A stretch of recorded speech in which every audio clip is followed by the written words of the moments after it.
Lapid at Senator Tolentino yung pagpapagamot ninyo. Opo. Hindi mo kayo nalalaban, hindi kayo naiwas. Hindi na po.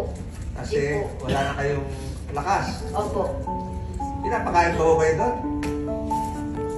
Pag minsan po, pag may tira sila, pinapakain po sa akin. Ilang beses kayo pakain sa isang araw? 3 po. Tira-tira nila. Opo, pag tira-tira nila Pero po. wala sweldo. Wala po. Ito, may litrato rito, nakain ka oh, sa labas. Ito ba yung bahay nila o saan Dito to? po, dito po sa atin. Sa records po kasi, so they have to request for it. So aside from the eyes, wala na kayo. Yung dental, yung dental. Yung dental kami na rin po kasi ENT. So yung dental, usapan na bugi siya o talaga? Kabubugbog lang sa inyo noon? Opo. Okay. So, anong araw po kayo napunta sa barangay kung matatandaan nyo? Hindi ko na po basta po yung stage lang po. Okay, sige. Nung tumakas ka, kabubugbog lang sa'yo, anong klase pang